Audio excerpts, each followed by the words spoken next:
Manakala program Sejahtera Komuniti Madani, Sejati Madani terbukti meningkatkan rantaian ekonomi rakyat khususnya golongan miskin bandar, pedalaman dan desa. Di Perak, program berkenaan memberi manfaat kepada penduduk di Kampung Mak Teh dan Pekan Kecil Tapah Rut menerusi projek ternakan ikan keli menggunakan kolam simen. Perinciannya bersama Fairuz Rizwan Badarudin. Projek yang dibangunkan Jawatankuasa Pembangunan dan Keselamatan Kampung JPKK Mak Teh dan Pekan Kecil itu menerima geran RM100,000 daripada Kerajaan Persekutuan.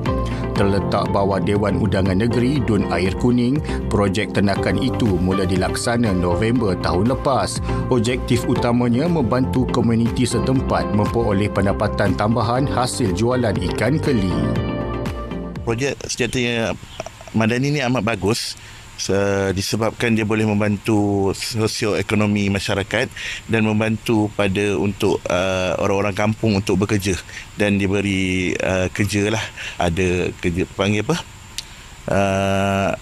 peluang pekerjaan, dan dia boleh membantu untuk meningkatkan sumber ikan air tawar.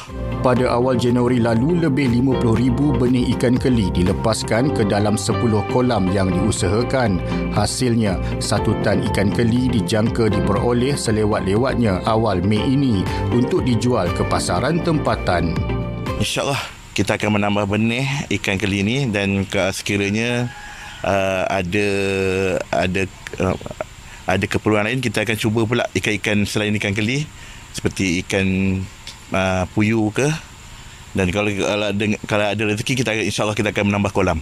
Selain menjana ekonomi, projek berkenaan turut beri pendedahan kepada penduduk kampung mengenai bidang akuakultur. Nak jaga dia tak teruk, mula-mula je teruk dah. Kalau dah biasa, kita dah tahu dah. Pagi kita nak buat macam mana, pagi tu pergi makan, petang okey. Nak pergi mana, nak ni. Betul, cukup tarik hari dia, okey. 2 hari sekali, okey. Kita kena buang, tukar air dia balik. Bagi saya bagus dia buat macam ni. Okay. Ada untuk pendapatan orang kampung ni. Macam saya, ada pendapatan saya ni. Projek ini dijangka membawa pulangan lebih RM6,000 kepada kedua-dua kampung.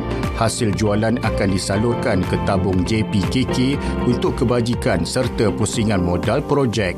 Laporan Fairuz Rizwan Badarudin untuk Berita RTM.